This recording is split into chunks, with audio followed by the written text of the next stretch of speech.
Evening, guys. We're just waiting for everyone to join, or as many people as possible to join the AMA. Hello, hello. Thank you, everyone, for hopping on so quickly here. Yep, looks like there's a few people joining. Well, there's loads. Yep. I think we just give everybody 2 or 3 minutes. Yeah, absolutely. Looks like a great time to have our AMA. It looks like everything's bouncing up. Bitcoin's threatening at all-time high. Couldn't have timed it better. I think with the ETFs looking like they're going to get the go-ahead next week, I think all-time high is going to get absolutely smashed next week. Definitely. Possibly even this weekend, the way it's going is insane. I'm just trying to see how many people are there. We've got plenty. Well, we just start. We're recording this anyway for anyone who's listening. So if you're 10 minutes late, don't worry about it. You'll be able to listen to it in its full entirety. So, Dan, do you want to kick it off, and we can make introductions as we go along? Oh, yeah, absolutely. Can you guys hear me?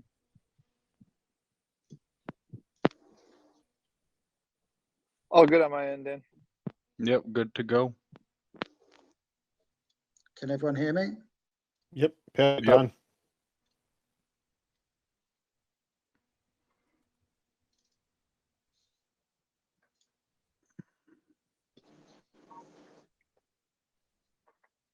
I think Dan's having a few technical issues. We'll give him 30 seconds.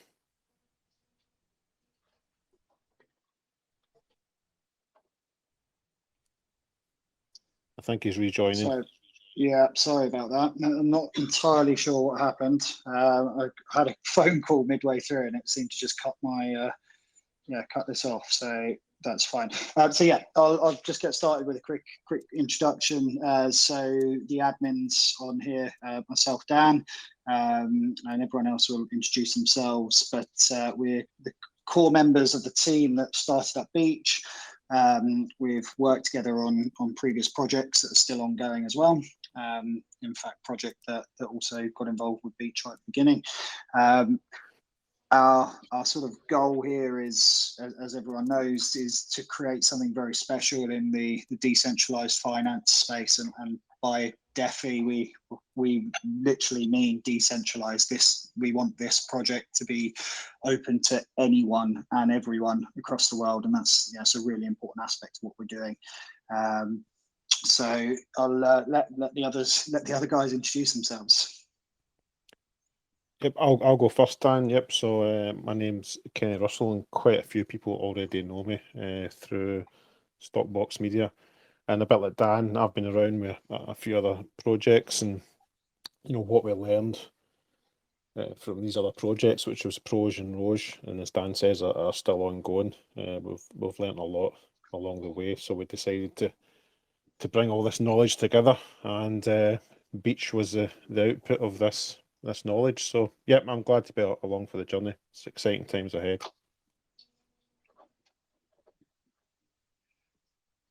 Oz? And yeah, I'm Oz. I have also worked on quite a few projects. I've been working with Bags quite a long time, for a couple of years now in the crypto space, on different projects that are still ongoing. Not going to soft shill them because they're not a P-Roge or a Beach, but all good. Lots to learn in this space, and I think that this project itself is a necessity in this space. So just glad to be a part of the team. Perfect. And is Bags here? Is Bags still? Absolutely. You guys have seen me in here as Beach Bags, and like I said, we're coming up here on year 3, and feels longer than that, but the space moves quickly, and very excited to be a part of this experience. And I really think what we're doing here with Beach is quite special, and I'm excited to see how things progress as time goes on. As it's in the plans to eventually come out later, but friends and family call me JP, and you guys are welcome to do the same as we're growing here and getting more connected as a group. But thank you very much for tuning in for the AMA, and we're always happy to answer any questions that might come up afterwards in the chat. Absolutely. Perfect. Absolutely. Perfect. I think that's actually an important aspect, and we won't bore you guys for too long on this AMA. We'll try and keep it to the point, and so that we don't take too much of your time up. But transparency is something that we, as a team, have tried to bring to every project that we've been involved with, and that's incredibly important for what we're trying to do here. So we will always try to endeavour to answer questions. We'll try to make sure that people realise we try to be one of the most open teams in crypto. We will be honest if things aren't moving as quick as we want them to. We'll be honest where we've sometimes made mistakes. Luckily, hopefully the mistakes we've made have been prior to this, and we can really move forwards and move this project. But I think openness and transparency is something that's incredibly important to us as a team, particularly when we're taking on a project that has the sheer scale that this does. And so that's something that is a key part of our ethos. And with that in mind, I think Kenny and I have both agreed that we're happy to sort of share our LinkedIn profiles should it be required. We're all, I mean, most of the team's pretty much doxed in one way or the other now anyway, and will continue to be so as we grow. So that's something that we're willing to do. The other side of things as well that I just wanted to clear up before we get into the AMA is, well, it's part of the AMA as well, is the sort of update on CMC. So essentially, as everyone saw, we got CMC listed really quickly after the Binance Smart Chain listing or launch.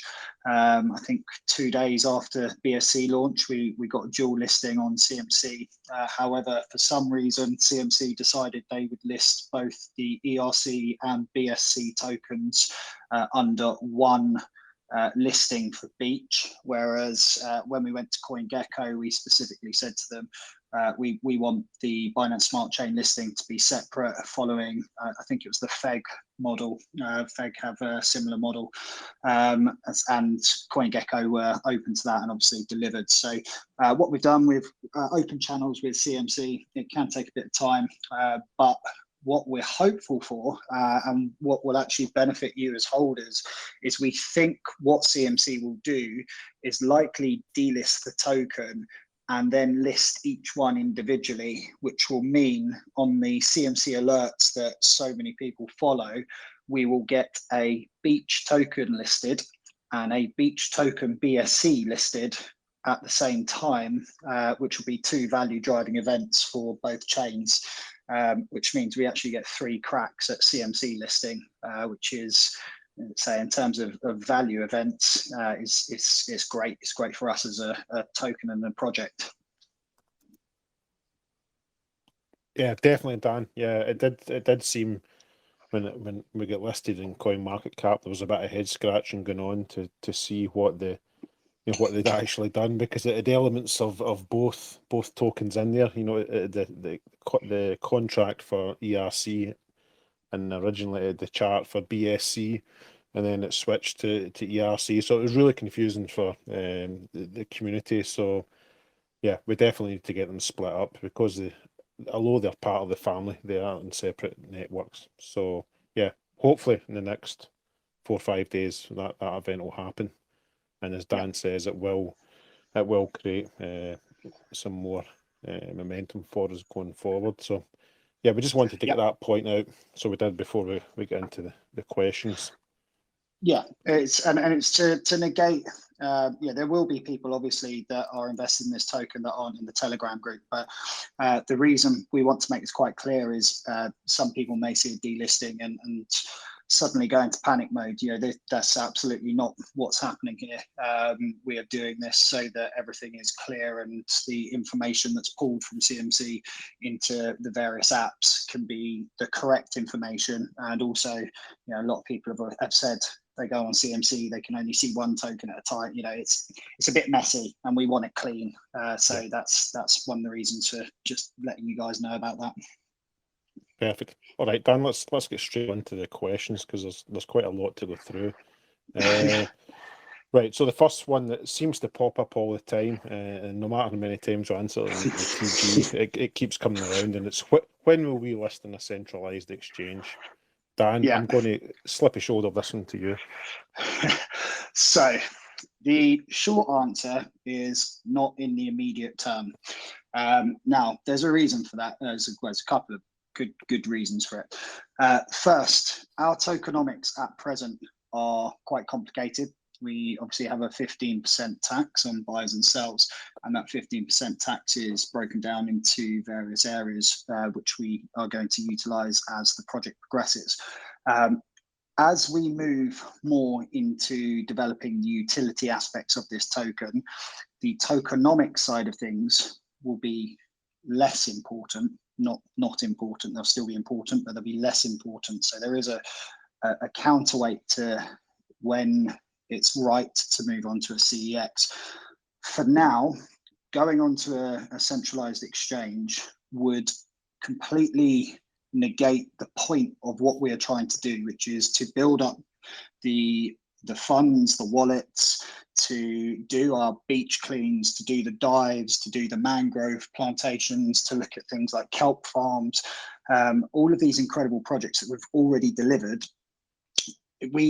We have to have our tokenomics working to allow us to do that.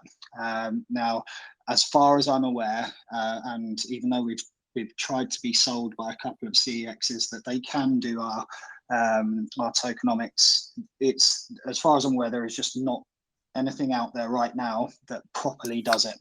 And so for where we are in the project, a CEX listing is prohibitive to our progression as a token. And it is important that the community understands that, because just shouting when CEX, that's not going to improve the constructiveness of the conversation. We need to understand where we're heading and that we have a roadmap and we have a proper way to move this project forwards. And at present, the tokenomics are a key part of allowing that to happen. We will get to a point as the utility side is brought out where the tokenomic side of things isn't as important, and we can then begin to look at things like central exchanges. So the short answer to when will we list on a CEX is not anytime soon. However, it's definitely not closed to a longer term view of looking at a CEX. Spot on, Dan. Yeah, I just want to say as well, I appreciate there might be some guys want to jump in and come back in this particular topic. If we can just wait to we run through a list of questions that we've already got, and then it's obviously an open forum. We'll unmute everybody, or people can ask questions in the actual Telegram room, and we'll unmute them. So yeah, perfect, right? So. Good answer, Dan. Makes sense. Nice, easy one. Next question. Why are there two different tokens? So why have we got ERC and Binance Smart Chain? It's pretty straightforward, really, for me. Different demographics for each network. I think ERC tends to be a UK, US sort of base, investor base, whereas Binance Smart Chain covers Asia, South America, and Africa. Also with ERC at the moment, the gas is just killing the transactions. I mean, I've seen $300 and $400 in the last 24 hours. So probably 5 or 6 weeks ago, we decided that the only way to open this project up to everybody was to complement the ERC listing with a BSC one. And I dare say in time that the ERC fees will hopefully settle back down. I don't know what a decent ERC gas fee is these days. $20 seems like a bargain, but when you look at what BSC is charging, I mean, it's cents. So yeah, we wanted to basically give everyone a chance to buy the beach token, give us a better global reach, and obviously carbon footprint and gas as well was a big plus for us moving to BSC. So that's why we have two tokens at the moment. And I think it works quite well, because it's almost like, I'm not saying they compete against each other for market caps, but there certainly seems to be ERCs ahead at the moment. But Binance Smart Chain is catching up. So it's a bit of competition. It seems to be working well. It is. I think it hopefully is obvious from the holders on both ERC and BSC. I think the general consensus seems to be that larger investors tend to invest on the ERC chain, whereas the BSC offers the chance to people that believe in this project just as much as someone that has, a deeper wallet or deeper pockets, but they want to put an amount of money in that would just be gobbled up by gas fees. So we want this to be, as I said, fully decentralized. We want this to be available to anyone who wants to be a part of this, and Binance Smart Chain allows those people to actually come on board with this and not be killed with gas fees. And as Kenny said, we do have to factor in, and longer term, it may be something we look at, of the carbon footprint of the ERC side of things. But those are very important reasons. And Dan, sorry, Kenny, just to jump in there as well, it's Plant here. I think also just the speed and the execution of that BSC launch was very impressive by the team. And to me, that just highlights how good the team is. We quickly realised there's a bit of an issue with the gas fees on the ERC side. We realised actually we want to expand our base pretty quick to allow that extra reach, get the beach token out there, and allow more people to invest in into the community and invest in the token. And we pretty quickly, the team very quickly executed on that and had a really smooth launch, and it went really well. So I think in terms of execution, if you're looking to, we'd say we were the most trusted team in crypto. That's kind of like, maybe I might say that, but I think, hopefully we're going to build that trust over time, and people who've been with us hopefully know that already through the twins and what have you, through Roge and Proj. But I think also our ability to execute, that was a good example of it. I think that just bodes well, really, of all the things that we want to execute in the future that we talk about, and that maybe so many tokens talk about, but don't actually deliver upon. I think here is a good example that we will execute, and we can execute quickly, and we're agile, and we'll literally do the same on initiatives going forward. Yeah, really good point. Yep, thanks, Plant. Okay, I think we kind of covered this earlier on, but we'll just go over it again. Is the team doxed? So, like I say, I've pretty much said, I'm part of Stockbox Media, which is a podcast and interview platform. I'm happy to share my LinkedIn profile with anyone that DMs me and wants to have a nosy. I'm comfortable with that. Dan, I think you're quite happy to do the same. Yeah, absolutely. Yeah. It's I think it's good transparency element for where we are at the moment. I mean, neither are pretty, I must say, but you have to look at their pictures. Yeah. Speak for yourself. I'm just a plant. I think one of the things in our roadmap is to get an organisation chart sorted. There's a few things that need to kind of drop into place first, and then we can start doing an organisation chart, and we'll see where people fit in, etc. But and just to talking about the team, there is a team of about 13, 14 admins at the moment. So I'm not saying that's enough. You can never have enough admins in your team. So if you're active in the Telegram group and you share our same ethos and drive, you will get noticed and you will get invited. You can turn it down, of course, if you wish. But we've recently recruited a couple of new admins from the Telegram group. So yeah, we'd like to grow that number and potentially cover 24/7, because poor old Bags and Oz have to cover US time while we're all sleeping in the UK. So yeah, we'd like to cover all time zones if possible. So yeah, sorry, I sidelined slightly there. Let's get back on the questions. Next question: why does the token supply show differently in my wallet as compared to Etherscan? I'll answer this really quickly. Reflections in your wallet will appear quicker than Etherscan will update. So that's why there's a discrepancy. Your total in MetaMask or whatever wallet you use will be higher than what Etherscan's got. For some reason, I actually think Etherscan pick up your true balance when you do the next trade. It seems to update. I've kind of noticed that. I don't know if any of the other guys know how Etherscan works with regards to holdings. I would say probably Bags would be the best person to answer that, putting him on the spot. Oh no, it's okay. What you said is spot on. It will pull data automatically, but that refresh rate does kind of depend on the network traffic, and with the rate that ETH is climbing and BNB is climbing, those seem to get prioritized, and then the wallet balances follow a suit with that.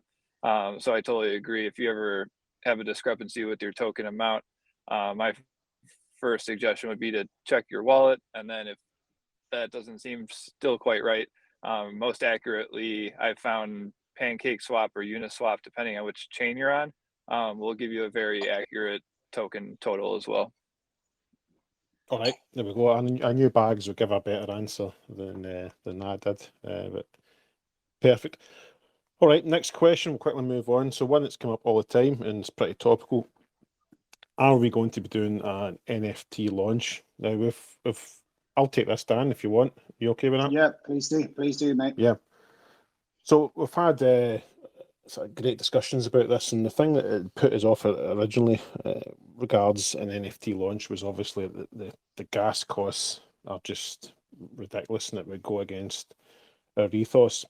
So what our plan to do is, and this will capture a blue carbon element or fund, if you want to call it, as well. We're going to explore all avenues for minting NFTs. It's obviously, the cheaper the gas, the better. We're doing that at the moment. We've got a few discussions ongoing. But what the plan is with our NFTs, we're looking to invest in a kelp farm in the UK. As most of you know, that we've been very active in social media at the moment with regards to kelp, because it's one of the best carbon capture. It's a plant, I suppose, yeah, on the planet. And the UK coastal waters and some European coastal waters are probably the best in the world for growing kelp because of the temperature.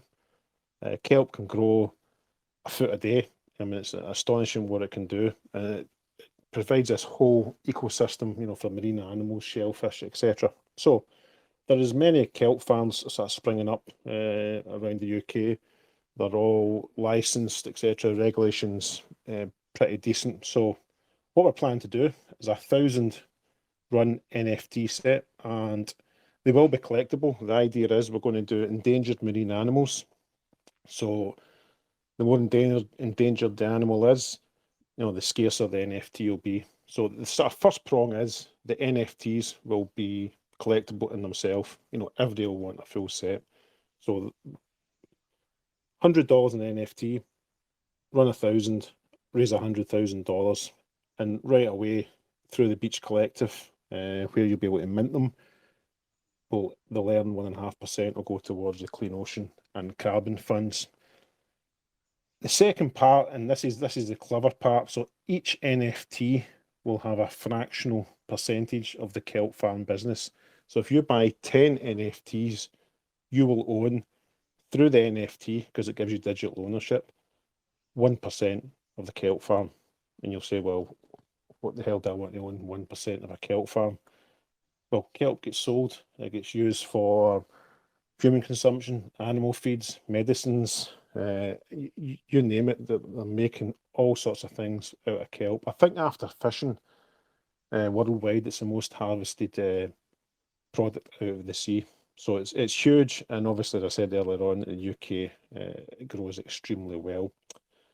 So you'll have your NFTs, you will own a percentage of the kelp farm. Once the kelp farm's up and running, and we're looking at a couple reputable ones in the UK, we will start to get a return on that investment. So if you hold NFTs, any returns that we get back from this investment will be distributed back to the NFT holders as Beach tokens. So it's a win-win. But most importantly, the carbon offset from the kelp farm is it's huge. I think it's like 4 times what a tropical rainforest would do. So it's rather than just us launching an NFT and they just sit in your, you know, they sit as an asset in your wallet. We wanted to do something that was a bit, you know, was clever and actually ticked all the boxes. So you'll have scarcity, you'll have digital ownership of a kelp farm, you'll get a return on investment which will be paid in Beach tokens, and we've got this massive carbon offset from the kelp farm. So we think it's a win-win. there's quite a few things we need to do to get this up and running. But I mean, we pushed the button. We had Zoom calls last week. I've spoke to a couple of people, and we've got another Zoom call next Thursday with one of the companies we're talking to. So it's pretty exciting. We think it sets us apart from anyone else. There's nobody else doing this. I don't think anyone else would even attempt to do this. It's usually the reason they're selling NFTs is just to make money, and then they disappear and you never see them again. But we're here to stay. We do this model. If this model works, there's no reason why we can't do, a second launch for kelp farms in the US or Southeast Asia or wherever. This is the prototype. We want to get it right. So if it takes us an extra month, to make sure it works, that's what we'll do. Dan, you and Dad, I know I kind of rambled on a bit there, but there was quite a lot to cover. Yeah, I think the NFT side is something really exciting, and also there's a lot of possibilities for how we do NFTs in the future. And I think there's stuff that will tie into the product roadmaps that we are kind of still in conversations about that can tie in NFTs, augmented reality, so some really exciting stuff to not only do good with things like beach cleanups and stuff like that, but to also kind of make it fun. And we have some ideas, so we need to go through them further. We can't give too much away at this stage, but there's some ideas in play to kind of look at how we bring NFTs, augmented reality, even beyond this incredible kelp farm sort of edition of the NFT that we're looking at as the first go. So there's lots in here, but I think it's such a good thing to do. It's so innovative to bring in sort of part ownership of the kelp farm, but also we are talking about seriously endangered marine life, and you may be getting an NFT for something that is potentially going to be extinct in 1 or 2 years' time.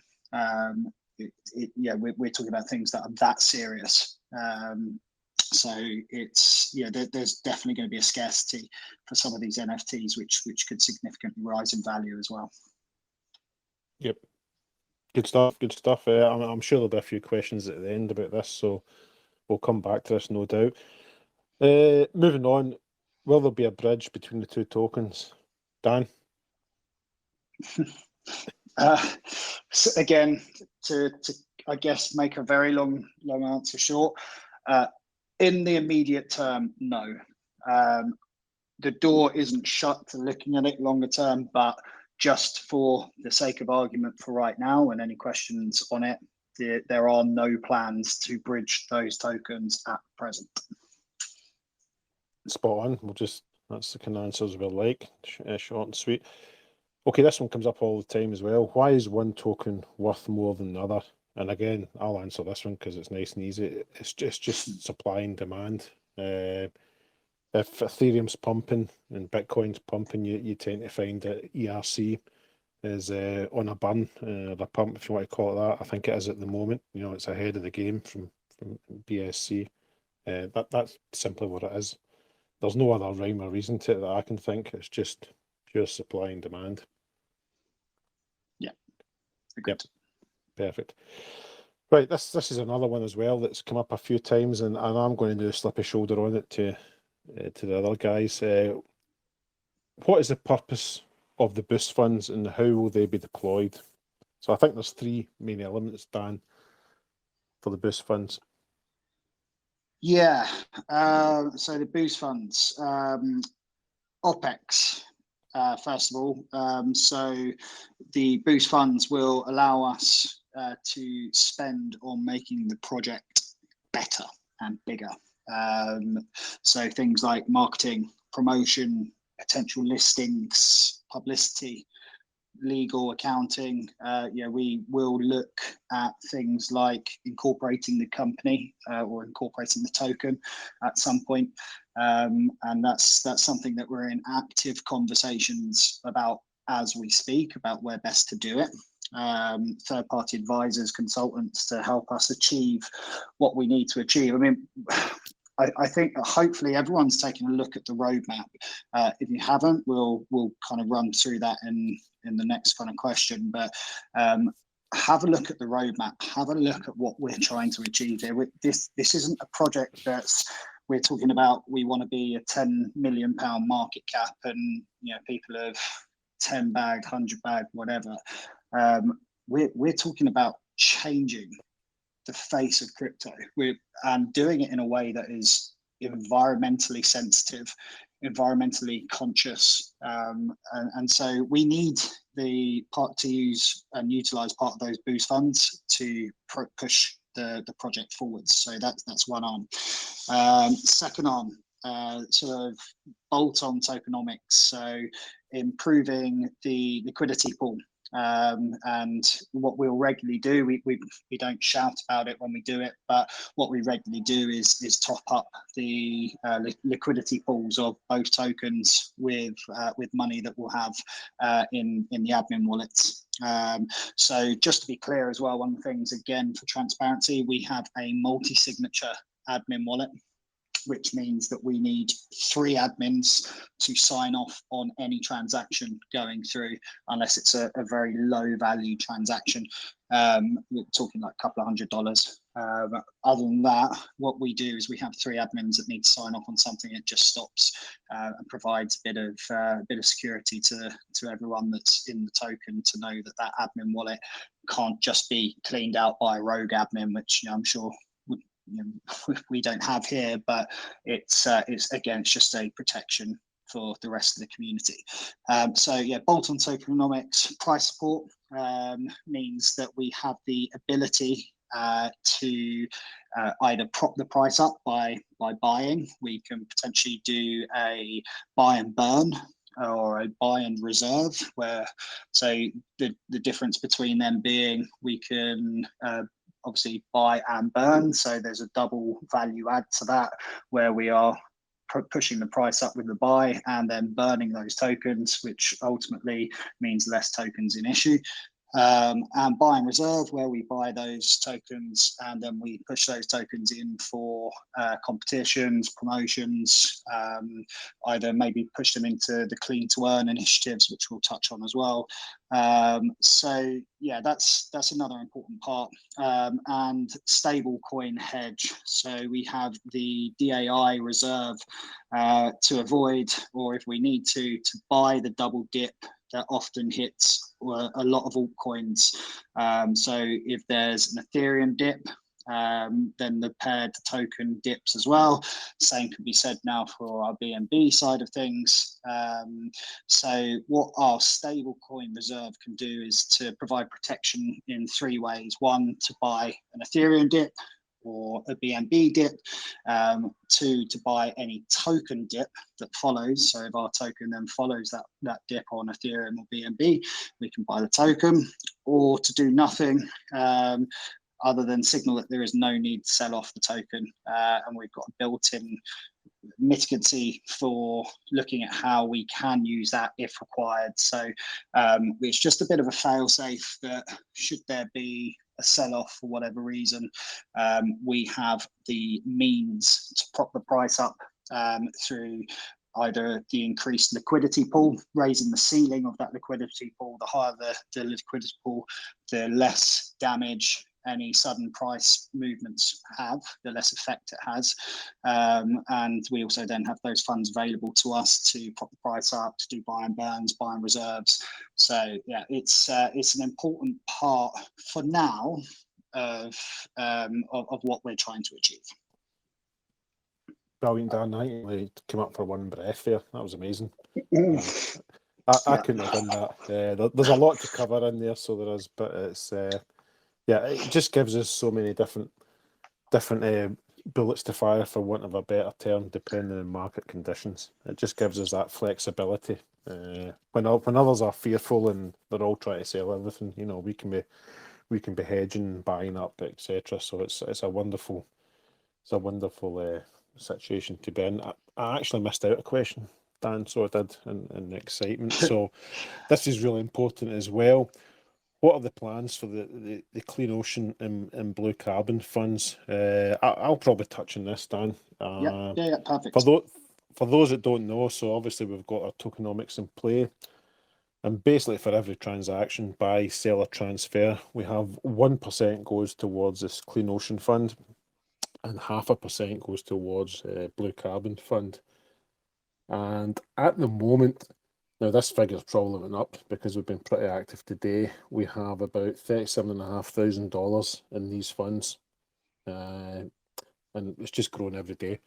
I think it went up about 2,500 yesterday. So you can see the potential this fund has to generate a massive pot to invest in various projects. Obviously, the blue carbon side of things, we talked about the kelp farm and the NFT earlier on. So that would potentially go towards some of that. And we are looking at other options as well as the pot grows. The Clean Ocean Fund, so all these beach cleans that you see going on around the world and this integration with the community. A good example would be the Babs, who is a young girl out in the Philippines who I think it was probably 5 or 6 weeks ago. You know, she's done a competition entry, was very keen, very enthusiastic, and within a week she had about 20 people, you know, wanting to go around cleaning beaches, and it quickly progressed. They spoke to their local councillor, and we got permission to plant mangroves. And again, mangroves are a perfect example of it's a blue carbon as well. They are essential in coastal areas, not more for protection of the coastal areas as well, but as a massive part of the ecosystem. Obviously, they take a lot of the sort of, try to think of the word. I should know this. I do a lot of the tweets.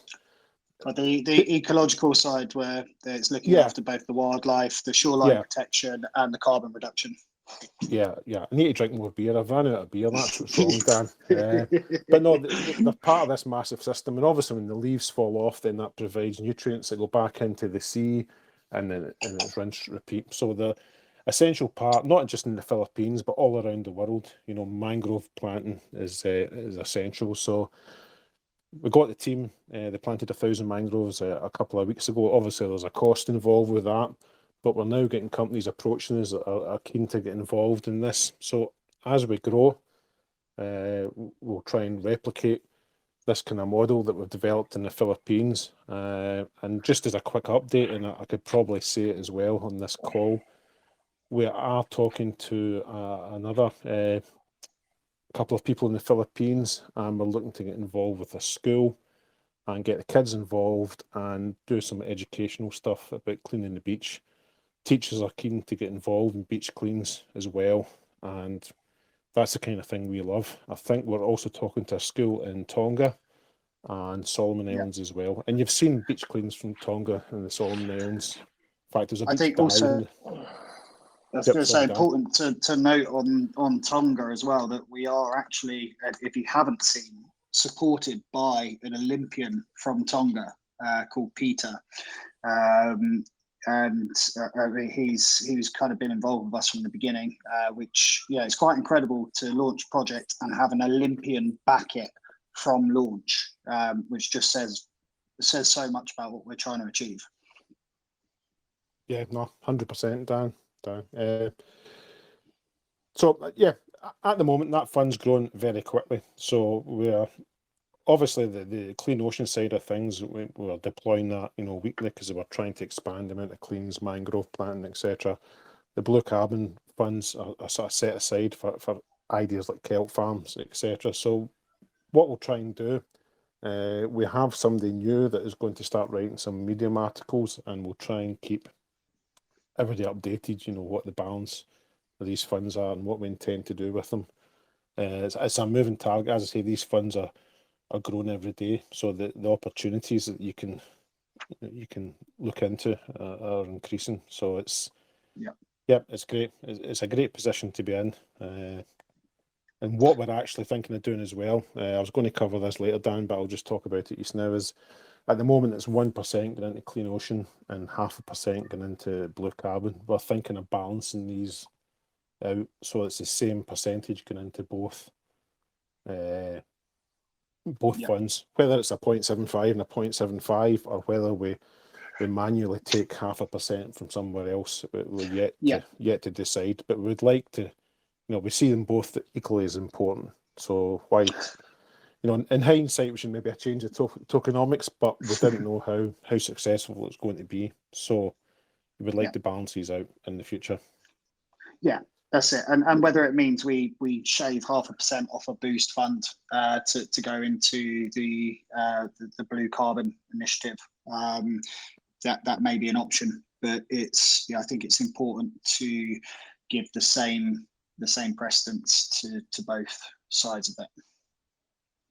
Perfect. Well, I move on because it's 40 minutes, Dan. We've been talking already, and this is your chance to sign again, to shine again. Even definitely. Oh God. Okay. What is the product pipeline for Beach? So Beach Collective, basically, Dan. Give us your Beach Collective spiel. Beach Collective. So this is if you haven't checked the white paper out, this is what you've got to look at. We have three prongs to Beach Collective. We have Beach Shop, we have Beach Pay, and we have Beach Gig. Now, Beach Shop, think Amazon. Amazon, but environmentally conscious. That's kind of what we're going for here. A place where, again, I've mentioned this a few times, but decentralized finance, fully decentralized online marketplace where people can use Beach to trade real life goods. And the is that? You know that bar is quite warm. Yeah. It's the third most expensive in the game. Not sure what happened there. Let me just see some.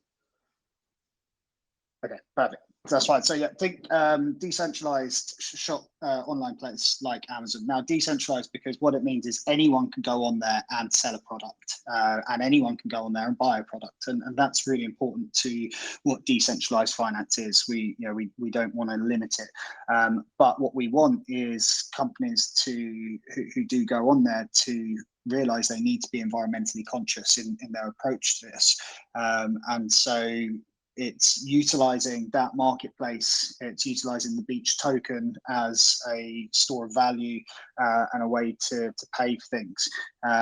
So I can't go into too much detail because we're still working on it, and it is part of the MPD pipeline.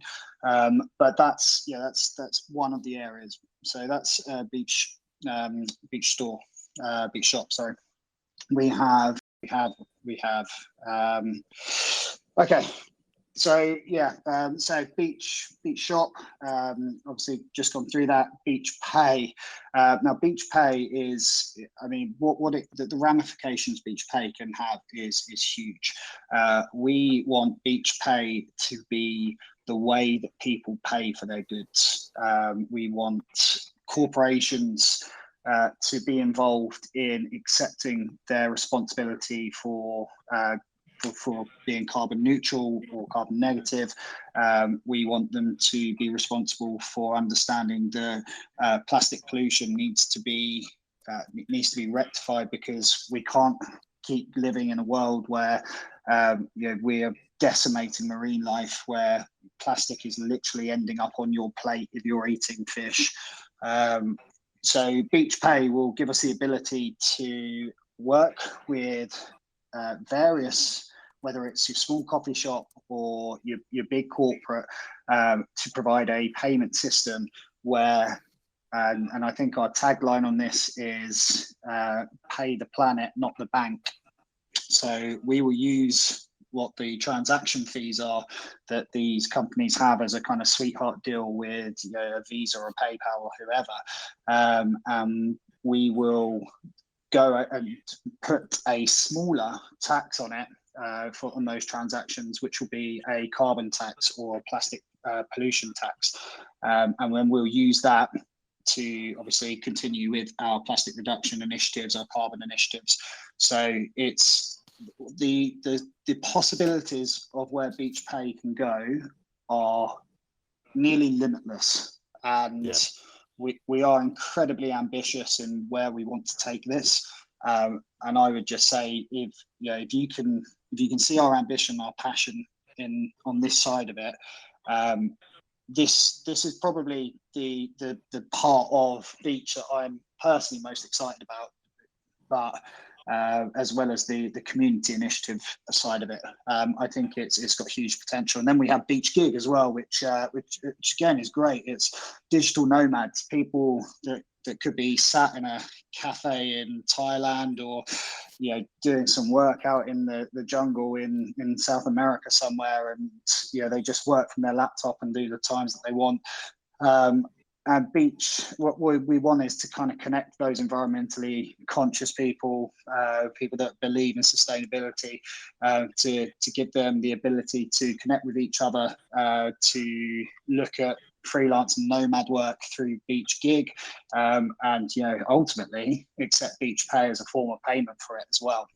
Now, Beach Gig and I think I said with Beach Shop, kind of think a decentralized Amazon. Beach Gig, maybe think of a decentralized LinkedIn, and then you have Beach Pay kind of underpinning all of it together, being the glue that sticks it all together. So I think it's those are kind of the three main prongs on the Beach Collective. Excellent, Dan. Even though you get interrupted twice, you still managed to pick up. And of course, all these transactions that will be going through Beach Pay and Beach Shop, obviously there's a percentage will go towards the carbon and clean ocean funds as well. So it's a win-win situation for everybody. Brilliant. Right, we've almost came to the end of the sort of pre-questions that were sent in. There's only one more thing I'd like to say before we sort of open the mics up. We'll probably put this out there and we can see what kind of feedback we get in the Telegram group. We're thinking of doing a Super Saturday or a Super Sunday. So for those of us in the UK, that usually means like four football games back to back, which is just my absolute dream. I don't think the wife likes it, but I do. Our Super Saturday will be where all tax, apart from obviously the reflection and the burn part, which is 5%. For a 24-hour period, we would like all tax to go towards the Clean Ocean and Blue Carbon Fund. So 10% of all transactions over 24 hours would go into the Clean Ocean and Blue Carbon Fund. Now, obviously, we would need to do it manually. We can't do, the tokenomics are set, but obviously it's an easy thing for us to take snapshots, in minute one, and then take a snapshot in the last minute, and we can work out what we need to manually add to these funds. But we just think it would, why not? Once a month, just have a Super Saturday, or we could align it to, if there's a World Oceans Day, or there's a, Clean Your River Day, we could align it to different specific days throughout the year that align to our strategy. So we just think it would be a great way. And if you think about it, if we could get $1 million of transactions between the two tokens in one day, which is entirely feasible, all of a sudden there's $100,000 going into the pot for these Clean Ocean and carbon funds. So yeah, I'd like some feedback in the Telegram room if we would like to do that once a month, or once, to align with a particular day, if it's Clean Oceans, Clean Rivers, or whatever, a Clean Your Local Park. It doesn't really matter what it is. I just called it Super Saturday because it sounded good to me. But I think that's us finished from the questions that were submitted beforehand. So Bags, Oz, are you still on the chat? Can you maybe open this up for everybody to have a say? Obviously, please stay muted. If you've got a question, try to think the best way. I think we just open it up, and people will be sensible. They'll just ask a question, and they won't talk over anyone else. Let's hope so. Yep. If it gets out of hand, we can always step in. All right. Is it opened up? Is it open all mics? It's open mics now, Yep. So but it's just a people are matter muted. of. Okay. Has anyone got a question or feedback?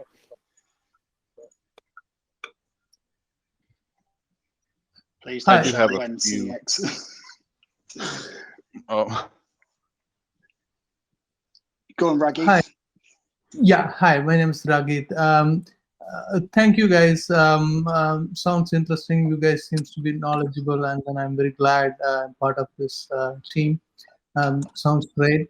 My question is on the tokenomics, the 15% tax part. My question is, I think the 15% tax part is inherently actually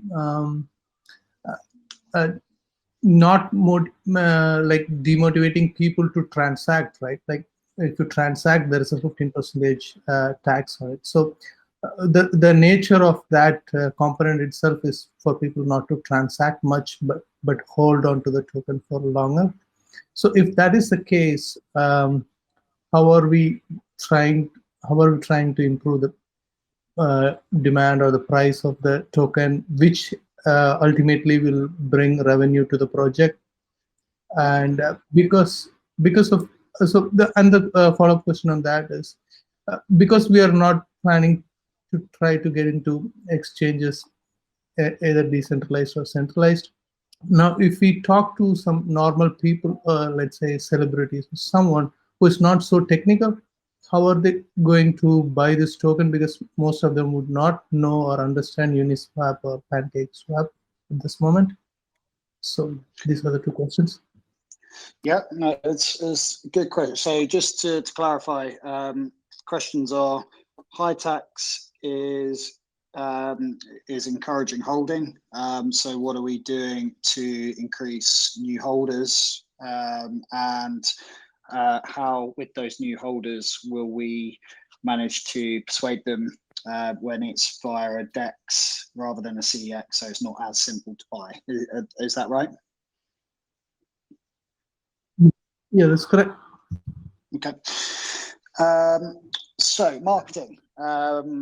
Now, what I've seen through having done marketing for both Proj and Roge and now working on Beach is, if you go back to when crypto was absolutely booming at the start of this year and Bitcoin was at its all-time highs and the meme coins went on an absolutely chaotic run over about six to 8 weeks, what you had was crypto quote unquote influencers that were driving people to these coins, and actually paying these guys to promote your coin really helped in driving that initial growth from a meme coin perspective. And then we had this sort of mini bear run over the summer, and I think what people very quickly saw was these what seemed to be tried and tested influencers just promoting any coin that would pay to play. And so you have these guys that have huge followings, but they're pushing out 40, 50 coins a day. And just, yeah, they're getting paid a lot of money to do it, so why not? But what you're getting from that is very minimal in terms of actually traffic and buyers, new investors. For instance, I worked with Jay Alvarez on a couple of projects. The first one I worked with him on, I saw a huge amount of traffic driven to the project. The last one I worked with him on, he got paid a lot of money, and I reckon I saw probably only 10 new investors after one of his posts on Instagram. And that's a 6 million follower account. These accounts are just not followed for crypto in the same way anymore. It doesn't work. So we have to look at how we can be different. If you want to look at how good our organic growth is, you only have to look back at how much Telegram has grown in a week, and those are not bots. Those are people that have been joining sporadically throughout a week. Our Twitter has gone nuts this week with people joining. We are getting people messaging us all the time asking how to be involved with this. And what we're trying to do is go after people who are climate conscious or plastic pollution conscious in the way that we promote this. So the more kind of community initiatives we run, the more that's kind of a marketing for us, and it's generating a lot of people to our sites. Now, I do take the point on, we are also targeting new crypto investors. That's actually a big target area for us, is people that have never invested in crypto before. So I do actually really understand your point around it is difficult. And I try and remind myself anytime I'm speaking to someone that is new to Uniswap or PancakeSwap, that it was really difficult when I first started out on those to how to use them. So I do take that point, and I will look at how we do that, and we will get the videos up on. I mean, we've got one on how to buy Uniswap, and I know we'll do another one for PancakeSwap. So it is something for us to factor in. That is a good point, and we'll try and build that into how we move forwards. Thank you.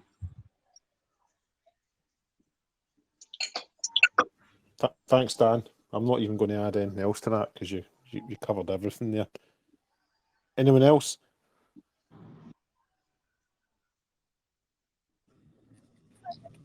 Hey, you guys. Hey, guys. I have a question. Actually, hey, you can go ahead and go. I'll ask my question next. Go ahead. Oh, okay. Thank you. Okay, so I'm one of very few women here, but I do have a question.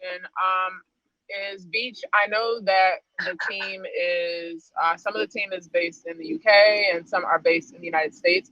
Have you guys ever thought about maybe becoming incorporated by chance? Like as a business entity, since there seems to be a lot of business dealings going on. Do you want me to take it, Kenny? Yeah, you take it. Yeah.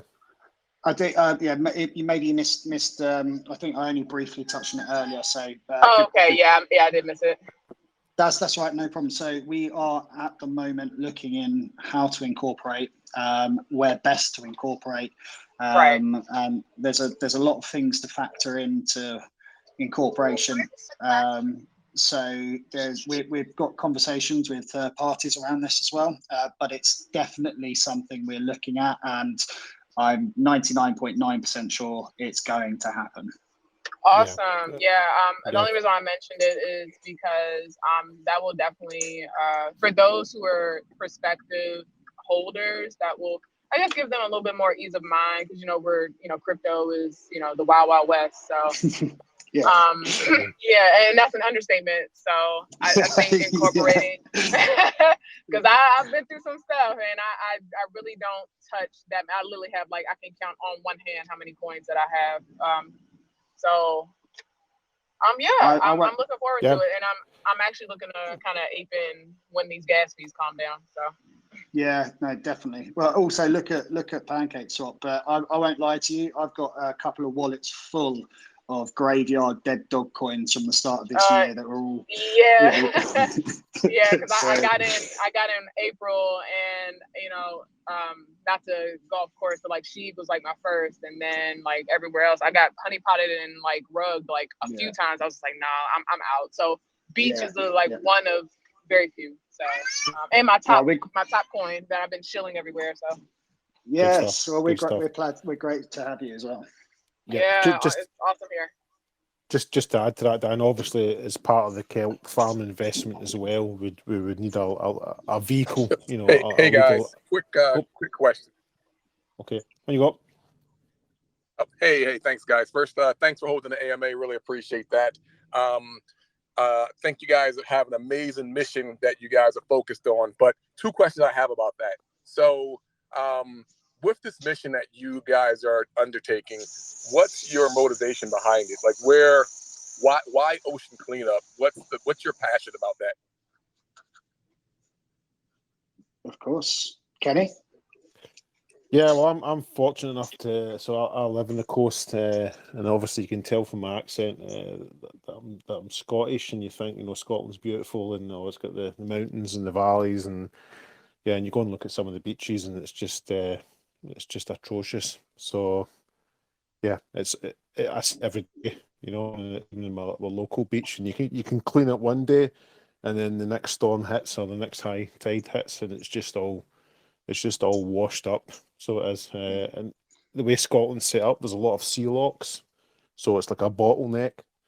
So I know it's a terrible thing to say, but it's like shit running down a hill, and all the plastic just rolls up these sea locks, and it lands right at the end of the sea locks, and it's a horrific mess. So that's where it comes from me. I see it every day, and like I say, no matter how much you clean these beaches. I mean, I was on holiday this week, and I must admit there wasn't a lot of.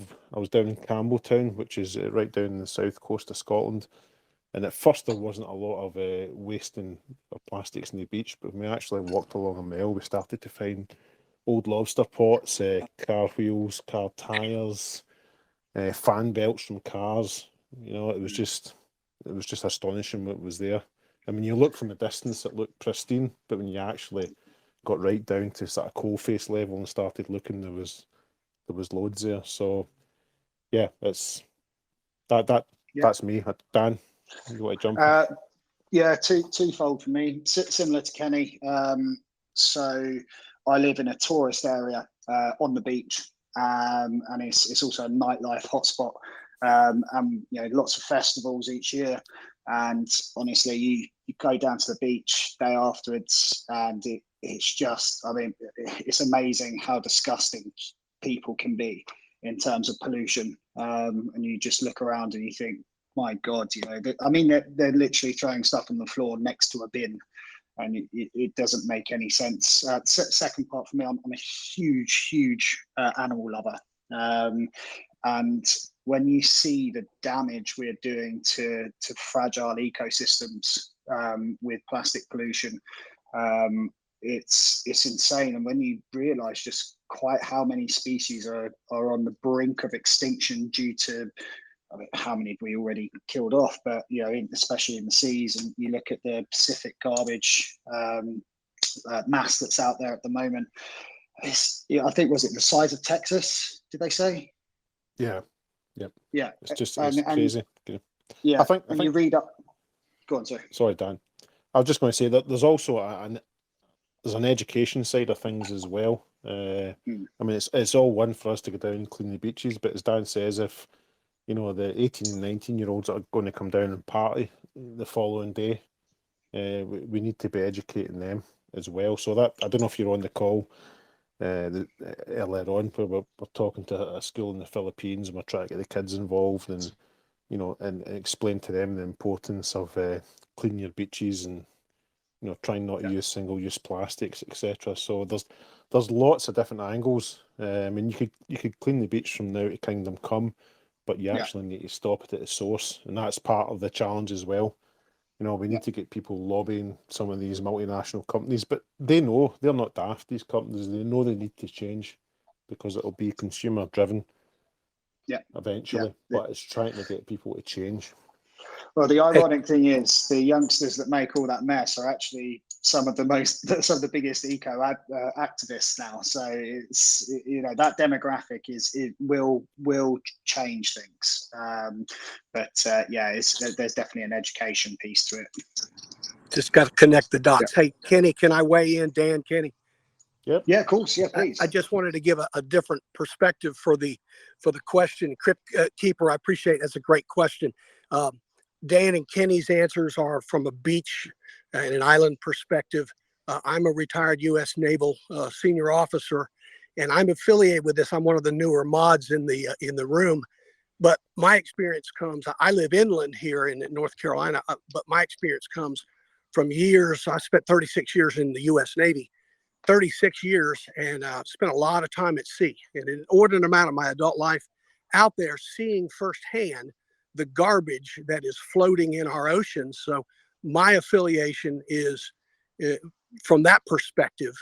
I saw something different that compelled me to want to be involved in this organization that's interested in cleaning up our oceans. I just wanted to weigh that in there for you guys. Yeah, I really appreciate all of those answers. And the reason I asked that question, more so than anything about the token and money and all of that stuff is because, in my opinion, this is very different than anything else that's really happening in the crypto space. I mean, we talk about use case, we talk about utility, but this is actually a mission statement. And you guys, I just wanted to hear if there was passion in your answers. And each of you guys have the passion to tell me that you're going to make something happen with this. So I just appreciate what you guys are doing. Yeah. Just to Copy that. Just to show you how long or how dedicated we are to this. So on launch night for Binance Smart Chain, the call we had actually lasted 10 hours. It's the longest call. I do lots of Zoom calls every day, and some of them last a couple of hours, but that one lasted nearly 10 hours, you know, and there was about 10 different people on that call at various points, you know, so we could have easily, the easy thing to do was just say, you know what, just delay this launch, you know, we've been on the call for 4 hours, but we didn't. We said, no, we're going to stay up. We're going to get this fixed. We're going to iron it out. And I think we launched at midnight, 1 minute before midnight. So we made the launch by 1 minute on the day we said we'd launch it. But that's kind of commitment we've got. Wedge, thanks for jumping in. I know just as you said, Wedge, you said you just joined as a new mod. Oh, yes, sir. Losing my voice here.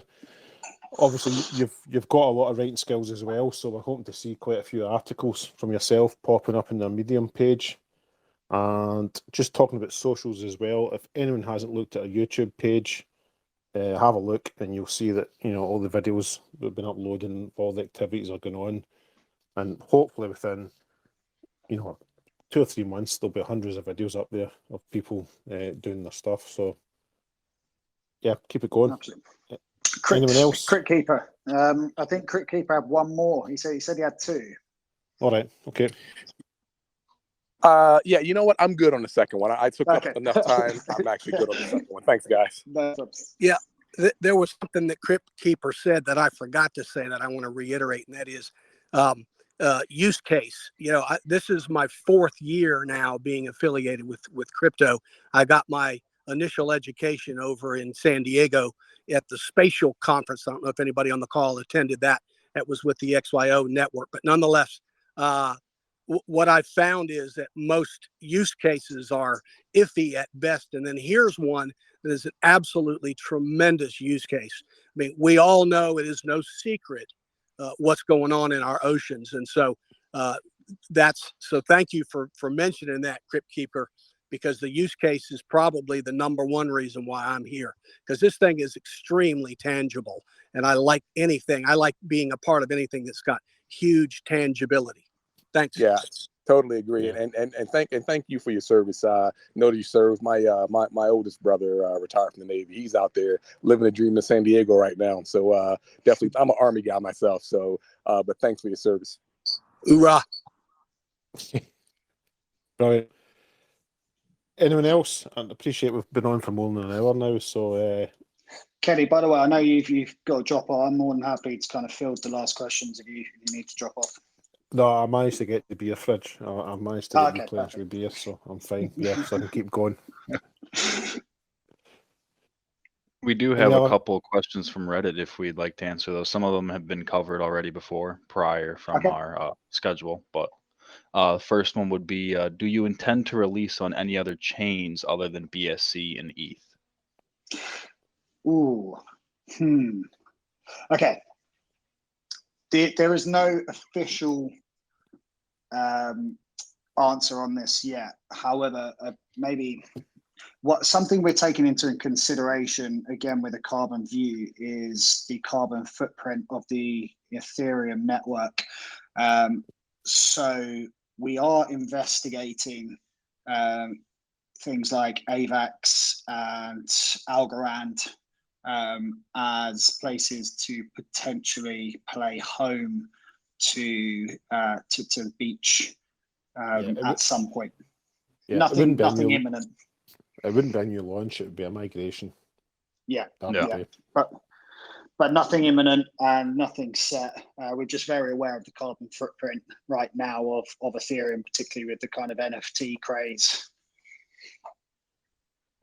Yeah, well said. And I think a couple of these go hand in hand. They're they kind of coincide with each other. Any updates on when the beach shop will go live, and will we see beach merch in surf shops? If so, any plans for surfboards made from recycled material?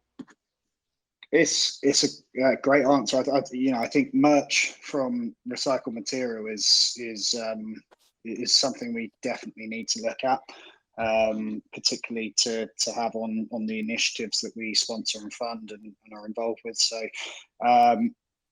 honest answer for when Beach Shop goes live, it's under development. I don't want to. Something I've learned through my time in sales is to under promise and over deliver, rather than the other way around. And particularly in crypto, you'll get a lot of projects that say it's going to happen tomorrow and then they're a week delayed. And I'd rather say, look, it's happening. Product development is happening as we speak.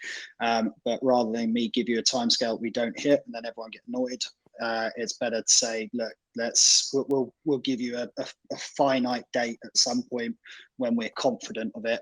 But one of the things we've learned is to test again and test again to make sure it's right. Just to touch on a point as well that you made there, recycled materials or sustainable materials. One of the companies that actually has got involved with this already is Ginger Bees, and this is a company that makes women's clothing from kelp, believe it or not, and also recycled material. So they approached this very early on, and some of the videos that Barb's and her team produced from the Philippines are in partnership with Ginger Bees. So there is a lot of companies that have approached us, and some of them are not a good fit, or some of them just want to feel warm and cuddly about themselves. But if they don't actually, deliver a product that fits with our ethos, then it's a polite thanks for your interest, but as they say in Scotland, just bugger off. So we only want to partner. We only want to partner with people that are companies that are on the same hymn sheet as us. So I think that's the best way to cover that. Yeah. And to elaborate more on the recycled products, I think as the team we've all talked before, even the majority of single-use plastics are made out of HDPE or PET plastics that can be recycled into polymers and other textiles used for T-shirts that we could very, very easily, distribute to underfunded places around the world, and let alone the community itself. So it'd be kind of cool to have the trash and plastic that the beach token community itself was cleaning up be reused as the very merch that we provide.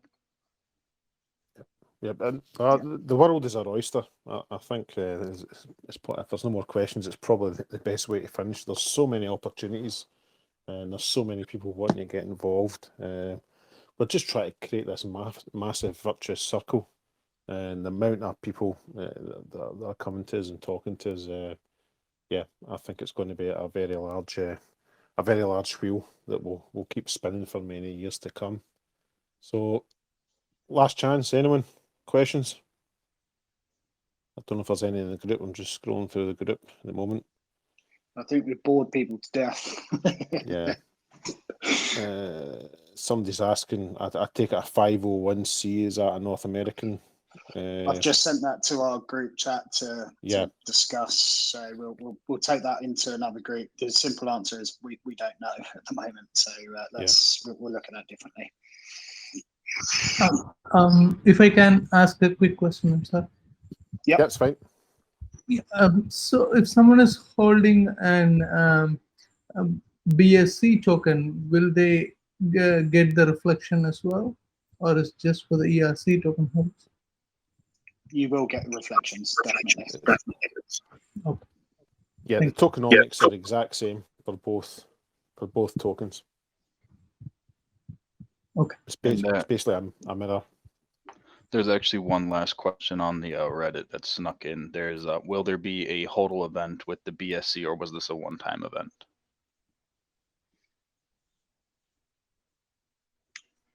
Sorry, what was the question? The question is about the HODL event for our ETH rewards. If you bought ETH and held prior to the BSC launch for the snapshot, they're wondering if that is a one-time event or if we're going to repeat something similar in the future. Good question. To be honest, we would always look at promotions and events that will try and benefit holders. I think where we are and how we've launched, I don't see how we can run another event like that unless we were to do another launch on another chain, which isn't in the plans. So, Kenny, would you agree? Probably short answer is no, but door isn't closed. Yeah, the door's always open. Never say never. But it's something we could talk about. If people want to create a pool of tokens that they're happy to hodl for 6 months, and the reward is, let's say I'm just doing this for example. Let's say we're down the line where we're on our second NFT launch. There might be you get 2 NFTs, 4 NFTs, whatever, and the second kelp farm project or something. We could possibly do something like that. I think that might be feasible. Yeah. But again, we've just been put in the spot, so I'm just thinking left field. What we could do, but we'll never say no. We'll open to any suggestions. Potentially, yeah, it could even do something of the sort where a minimum required buy-in is a snapshot, all the buys of a certain amount on one chain, and then held for an extended period of time warrant you a percentage of your holdings on the other one. So it's similar to the one we have ongoing, but it's more like you have to buy and hold as a new holder or an existing address. There's a lot of things we could do, but yeah, the door is open. Yeah, I think that's the best way to do it. Is no current plans, but door is open. We'll throw it out for one more. Yeah, any further questions? We'll let Kenny get into his beer fridge. I never used to drink before I got involved in crypto. I was teetotal, so I was. Lies, you're Scottish.